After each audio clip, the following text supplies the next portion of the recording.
Well, good afternoon, and thank you for being here. As you can tell from the background here, the word variations is used in its musical meaning, like the Goldberg Variations by Johann Sebastian Bach. But then I thought I may use another word, also in its musical meaning, scherzo, which can be a short play, self-standing, or it's usually part of the second movement of a symphony, which is not as intense as the first one, is lighter, is more relaxed. Usually there is a scherzo and a minuetto. And why would the word scherzo be preferable maybe to variations in this case? Because the literary translation of scherzo is joke. So this might very well end up being a joke. We will tell at the end. The first version of this seminar was prepared 1 year ago when I was asked to give a talk at the International Congress of Human Genetics in Kyoto on scientific writing. And I wasn't sure what to say about that. And then I came to think of my experience in scientific reading, which most of the time tends to be a little bit boring, not because of the contents of what I read, which may be interesting, but because of the flat, unsavory prose that is usually used in scientific writing. And every time I sit down to read a scientific paper, I look forward to the moment when I can move on to read something more interesting, like I'm a passionate reader of thrillers, of mystery tales that are much more interesting in their narrative. So I thought to myself, and I wish that a scientific article could be written in an elegant and compelling literary style, and so little it is possible. What if these two gentlemen could be mixed into one, and they're preserving their skills in one single person? The scientific skills of Thomas Hunt Morgan and the literary skills of Mark Twain. If that were possible, I imagine that papers on Drosophila by Morgan could be read today by elementary school children. And that would be for fun reading. Of course, nothing of this should be detracted to the scientific rigor of a scientific writing, but make it, more readable, more enjoyable. So in any scientific paper, there is of course substance, which is the most important part, and which undergo the system of peer review screening before it can be published. And according to most, the peer review system continues to be the worst possible, except on others. So we'll have to undergo that. But that being established, then the form in which the substance is expressed is usually of not much concern to the editors and to the reviewers as well, with exceptions, and I certainly have one to show you. This is the first paper I published in the American Journal of Medical Genetics. It was a time when you had to write on paper and you had to submit 3 or 4 copies. And it was black ink and white paper. And when I received my manuscript back from the editor of the journal, who was at the time John Opitz, it was in 3 colors: white, black, and red. And the red was John Opitz's pen, which became sort of famous for the way he used it. And there was a lot of red on this paper. And I'm very grateful to John Opitz for teaching me how to write. And I hope I did some improvement with respect to this initial paper.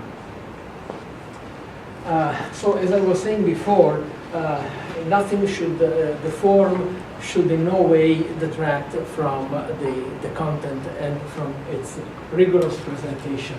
And, but in fact, it should add to make the content even more rigorous by using a style which has consistency, clarity, and conciseness. Consistency has to do with the structure of the paper. Of course, no one would start with the conclusion and end with the introduction. And also has to do with the choice of words. The choice of words is very important because every word has a precise meaning, and words cannot be used in a loose way. For instance, in our trade of describing patients or presenting clinical papers, oftentimes I see the word caused and etiology used as synonyms, which they are not, because a cause is a cause, and etiology is the study of the cause. As if you were saying an X-ray is an X-ray, it's not a radiology. Or the word variability, which pertains to a phenotype, which can vary in spite of there being one single cause, or the word heterogeneity, which pertains to the cause and not to the phenotype. So please don't say that the phenotype presented as a heterogeneous phenotype, it presented as a variable phenotype. It is the cause that can be heterogeneous. As to clarity and conciseness, I have one great example, and it was not difficult to find it. It is the most influential and most important paper in biology of the 20th century, a one-page report by these 2 young investigators, Watson and Crick, on April 24, 1953, and April 24 and April 25, sorry, is now DNA Day worldwide. So they start out with a rather bold statement. We wish to suggest a structure for the sort of the deoxyribonucleic acid DNA. This structure has novel features which are of considerable biological interest. They know exactly what they want to say, and they say it first. And then the second sentence is also interesting. Oops, sorry. We wish to put forward a radically different structure from the sort of deoxyribonucleic acid. This structure has radically different. Different from what? Different from another structure that had been proposed by none less than 2 famous Nobel Prize laureates, Carl Corey and Linus Pauling. So these 2 young fellows here, Jim Watson was 23 at that time, yet to become, planetary figures, celebrities. They had the nerve of just saying out flat that they disagreed with Pauling and Corey. And then they go on to describe the structure of the double helix in such a clear way that even an elementary school child would understand it, and with the help of the now iconic double helix here on the side. And also very interesting is the closing remark, which is a some sort of a ironic innuendo. It has not escaped our notice that the specific pairing we have postulated immediately suggests a possible coping mechanism for the genetic material. So you can tell from this how good they were at writing. And it's no surprise that both of them, both Watson and Crick, went on to become authors of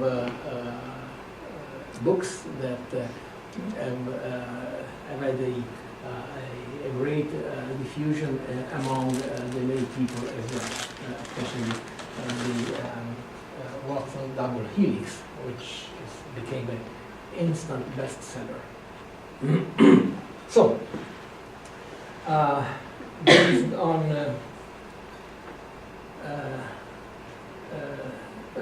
after this, conciseness. Conciseness is another very important aspect of a scientific paper, which helps make it more readable and more interesting.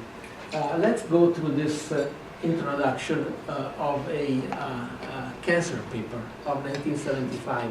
I'll tell you what it is in a minute. Can we briefly, rapidly read through it? To the best of our knowledge, most forms of human cancer are presumed to occur in no more than two classes of individuals. The first class presumably carries a dominant mutation that is thought to be highly penetrant, tends to produce multiple tumors. Well, you can read yourself more quickly than I can say it. Then there is the second class, is the major segment of the general population, and so on. 144 words. What do you think of this introduction? You find it decently well written? I would say so. Except that I have done a little manipulation on it. I have added words, which are the one in red. To the best of our knowledge, are presumed, first class presumably, is thought to be, in most cases, among others, presumably, until proven otherwise, yet to be determined according to our interpretation, all concessions to the editor and to the reviewers. You want to let them, in a way, have one last word, don't want it to be too assertive, and so they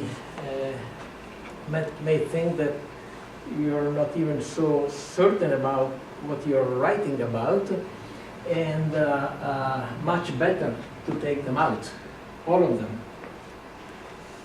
and with the end up with the real thing, which is the introduction to one seminal paper of Knudsen, Italy 1975, about the probabilistic model for the incidence of retinoblastoma.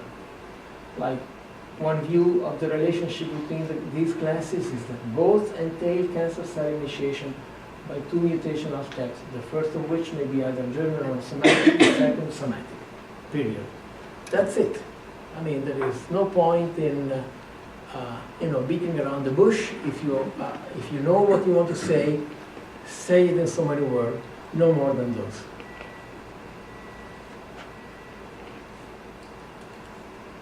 This is my other example of wonderful scientific writing. The paper on chorea, written by George Huntington, published by George Huntington in 1972, when he was, I believe, 22 years old, and just had become a doctor after graduating in New York at the Columbia College of Physicians and Surgeons. And I have read in Wikipedia that this is one of only 2 papers ever written by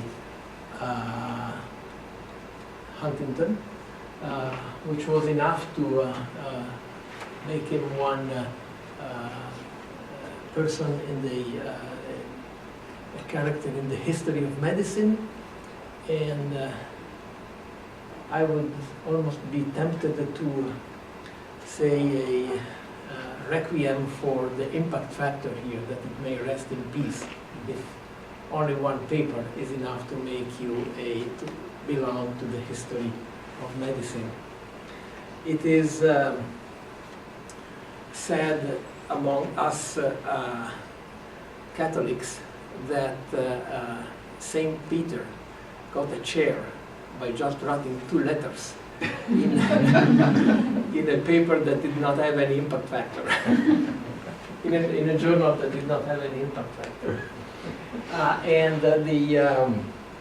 Sure enough, William Osler wrote that in the history of medicine there are a few instances in which a disease has been more accurately, more graphically, and more briefly described than this one by Huntington. And I recommend that everybody reads it. I happened to read it many years ago, after at the time I was studying with John Opitz, and we had done a field clinic in an Indian reservation in southern Montana, in a Cheyenne tribe, where we had seen a large family with many affected by chorea, and it so happened that a settler coming from Ireland had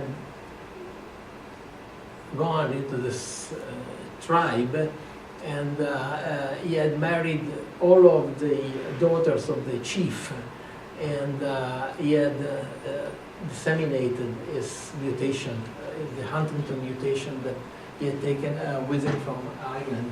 So there was this large community, and that was the time, I think 2 weeks before, the locus of Huntington chorea had been published on the short arm of chromosome 4. And that was a wonderful reading that I did on this article, which initially describes the sydenham or infectious chorea. The first part of the paper is about infectious chorea, which is also called the Saint Vitus dance. Saint Vitus was an early Christian martyr, and for some reason there was he had a following in Latvia, and there was a statue of Saint Vitus in the church in Latvia, and the flock and the faithful were dancing about this statue, as I read. But then there were also dancers in the streets when there was an epidemic of this infectious condition. But then the most interesting part of the paper is the last part, which is on hereditary chorea. And it's the shortest part of the paper, but the most interesting. And I would like to read a few passages of it, like this one. The hereditary, well, this is the introduction to this part. I wish to draw your attention more particularly to a form of disease which exists, as far as I know, almost exclusively on the east end of Long Island, where he was practicing medicine.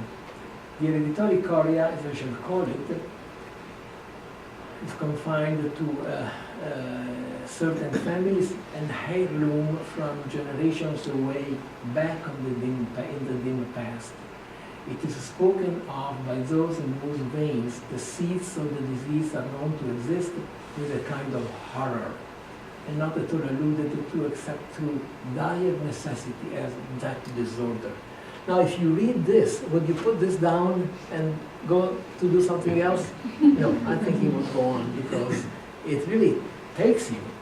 And also in a very rigorous way, scientifically, because this heirloom back in the dim past indicates the perception already that Huntington had already, that there were essentially no new mutations or very few new mutations.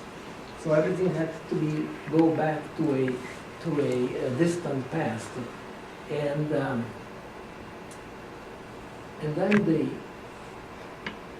the vein, the seeds in the vein are clearly the mutant gene, which was in a way predicted to exist by Huntington, even though he didn't know anything about Mendel. Mendel had published this paper a few years before in 1966, and certainly Huntington had no access to it. Then again, it goes on as saying that the disease is one that's coming on gradually but surely, increasing by degrees and often occupying years in its development until the hapless sufferer is but the quivering wreck of his former self. Isn't this a graphic description? Now, if we were to say the same thing today, what would we say? That the patient has a movement disorder affecting mostly his limbs and extremities. Yeah? Horrible. Then he goes on to state the three main features of the condition: its hereditary nature, a tendency to insanity and suicide, it's manifesting itself as a grave disease only in adult life. And then more. He saw cases, evidently, in which both parents were affected, and it doesn't say anything about the offspring being more affected in these cases, with respect to those more common patients that had received only one gene from one single affected parent.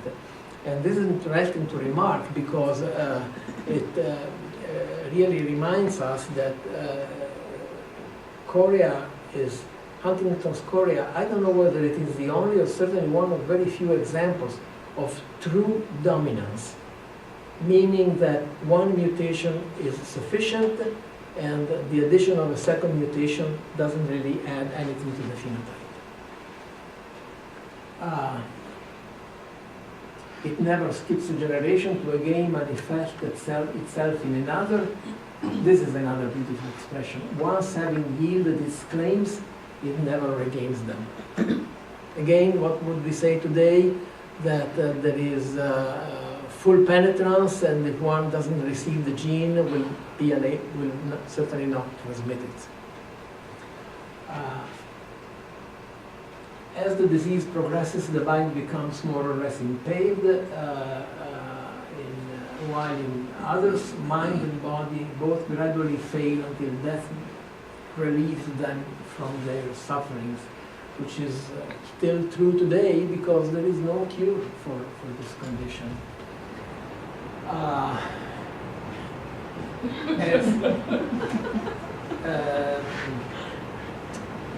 Okay, that's the other interesting part. At present, I know of two married men whose wives are living and who are constantly making love to some young lady. They are men of about 50 years of age, but never let their opportunity to flirt with a girl go past unimproved. Once more, how would we express this today? That for some unknown reason, the affected males have an increase in their sexual drive, which means absolutely nothing. And then the third point, a very important point, is it only comes in adult life, so it's a late expression condition, and we know now the reason why it is so. And finally, he also closes with a sort of a self-effacing sentence. I know nothing of its pathology. I have drawn your attention to this form of chorea gentleman. Not that I consider it of any great practical importance to you, but merely as a medical curiosity, and as such it may have some interest, which is, again, tells something about the character of the man, who became a very famous doctor in his days. He was summoned to the bedside of important people in New York City when called on, and but he had never an interest in academic life, so he continued to do practice in Long Island, and it was already the third generation, because both his father and his grandfathers had been physicians in Long Island. So, based on this evidence, I would say that a good scientific paper can be written as a mystery tale, like The Big Sleep. If you haven't read the book or seen the movie, I strongly recommend that you do, because they are both masterpieces in their own way.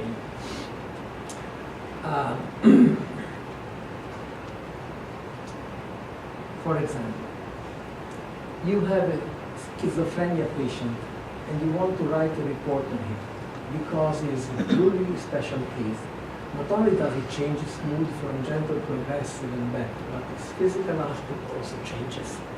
So when he's in his normal way, he is a true gentleman, he is well dressed, well behaved, kind, really a person you wanted to associate with. But then, when he goes into his beastly mood, he becomes aggressive.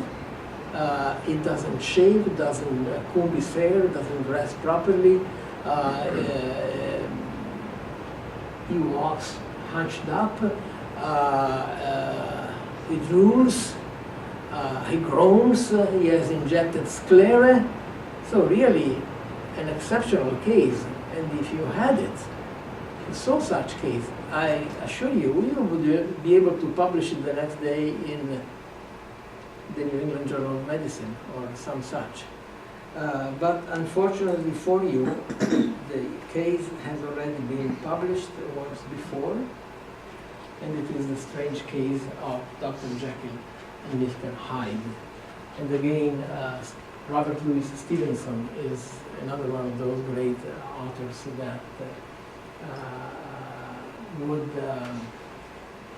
help the potential writers of scientific papers, given the style that is used by, in this case, or in Treasure Island, which is the other classic of Stevenson. All right. Let's try and be serious. How can this be translated into contemporary science writing? This is a very interesting article which was written and published in Nature in 2009 about finding the missing irritability of complex diseases. And as you can see from the list of the authors, it's really a list of the most prominent in this country. Including Trudy McKay, who was here last week, and what they write in this paper, a couple of sentences here to give you the essence. Genome-wide association studies, GWAS, in which several 100,000 to more than 1 million single nucleotide polymorphisms, SNPs, are assayed in thousands of individuals, represent a powerful new tool for investigating the genetic architecture of complex diseases. And then you would think that the article goes on to describe the successes of GWAS, but alas, not the case. And so the questions arise as to why so much of the irritability is apparently unexplained by initial GWA findings and why it is important. Actually, the question had already been addressed 1 year before in a sort of an editorial published in November 2008 and entitled "The Case of the Missing Heritability." What you see here is two aghast doctors who discovered that the safe has been opened, that the treasure has been taken away, and there is the thief here who's jumping away from a window, and so it's really a mystery story here, what happened, what has happened. And this editorial was written at least in part in reference to autism, which is one topic of great interest, especially here. And so imagine to be able to solve one day this mystery. How would I, or would you, or would I go about describing my findings, our findings? I would write a paper that certainly would go into one of the big journals, and how would I do it? I first of all lay down the facts clearly and briefly. There is a case of missing heritability in ASD, and it's a mystery where the genetic treasure disappeared. Even large GWAS studies failed to resolve the case. And if you want to be in the mystery tale tune, GWAS is the equivalent of the FBI and the CIA and all together. Not enough to resolve the case. Then you state your hypothesis, but we think we know where this missing heritability is and how to find it. So if you went about this way, nobody would stop here in reading this article. Would certainly go on wanting to find out what you actually are going to say. Then you describe the method, which is the most unsavory part of the article, and then at the end you reveal the results. And hopes not reveal. Reveal is another no word. Reveal pertains to the Bible, not to a scientific paper. So what you want to say is to present or to describe the results. And the results are the following. The thief is the major nomo with the help of the chauffeur, meaning inadequate analytical method used so far. And the treasure is now secured in an island in the Caribbean, discovered thanks to a novel investigative approach. I'm not saying it's going to be easy to construct the paper in these terms, but if you were able to, I think it would be a great success. All right, good stories need good characters, heroes and superheroes. And one of my favorite characters is the genetic superhero. That person, and he or she could be any one of us, who is carrier of a severely pathogenic mutation and yet stays healthy. This is a concept that was put forward a couple of years ago. This other mystery to be solved was put forward a couple of years ago by Eric Schad and Stephen Friend in a short presentation paper they wrote for Science in May of 2014. And what they basically proposed was to screen 1 million middle-aged healthy individuals and try and determine how many of them are carriers of a pathogenic mutation and yet don't have the disease, which is certainly important because then it would lead you to study why those individuals stay healthy, which factors protect them from showing the disease whose mutation they carry. And actually last year they published some part of this study, a comprehensive screen of 874 genes in more than 500,000 genomes led to the identification of 13 adults harboring mutation for 8 several Mendelian conditions with no reported clinical manifestation of the indicated disease. So these individuals become important models, the outliers, the exceptions that can tell us about their ability to escape the phenotype, and which in turn could lead to some new ideas on how to treat these conditions. I do have my own superheroes that were already presented here last year in a seminar on the Fragile X syndrome. These two gentlemen here, both belonging to a Fragile X family, and having inherited a full mutation from their carrier mothers, and yet not showing the phenotype. Why?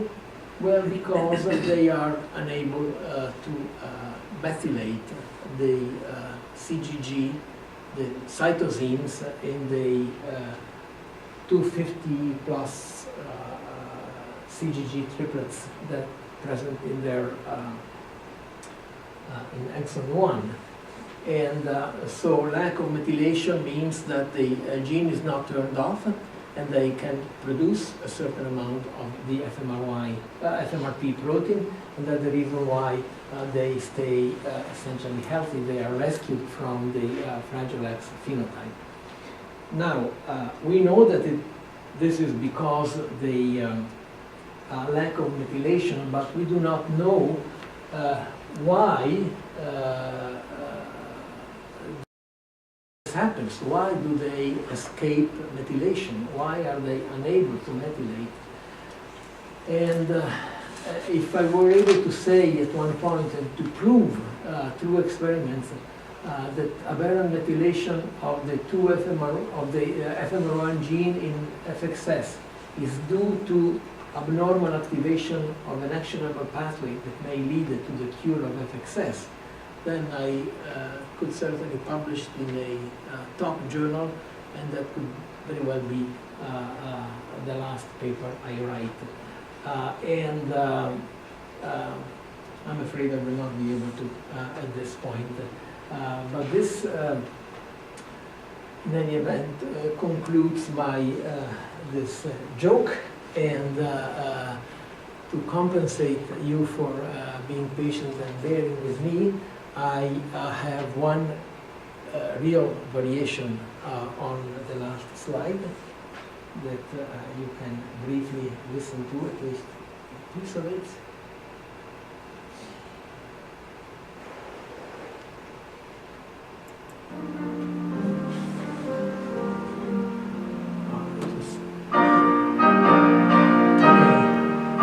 This is the variations on a theme Haydn by Brahms. This is the introductory part, which where the two girls play the theme, which had been written about 100 years before by Haydn as the Chorale of St. Anthony. And it's about 2 minutes or less from now on.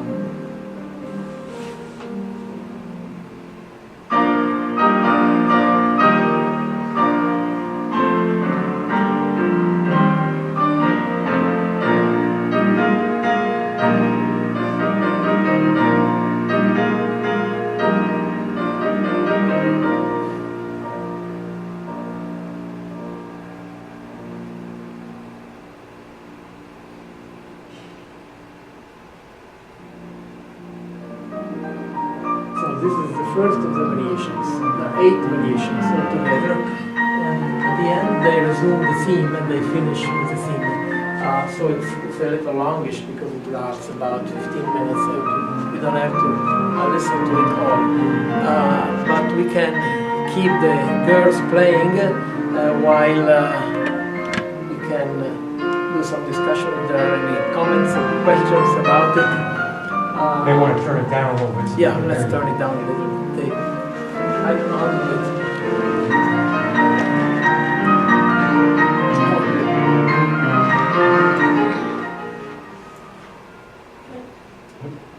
Too much.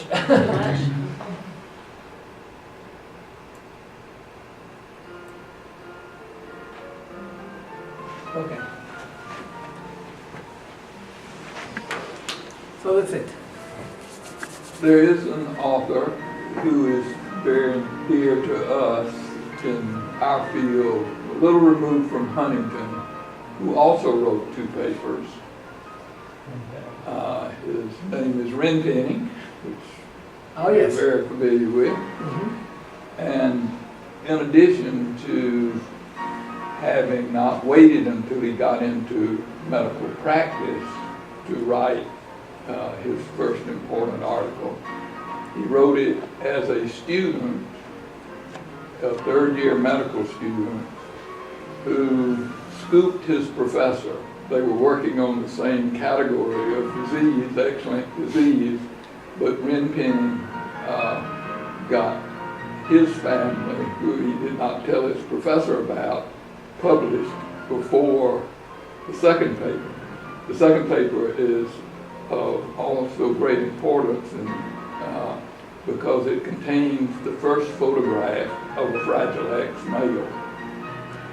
This was written with his professor, Dunn.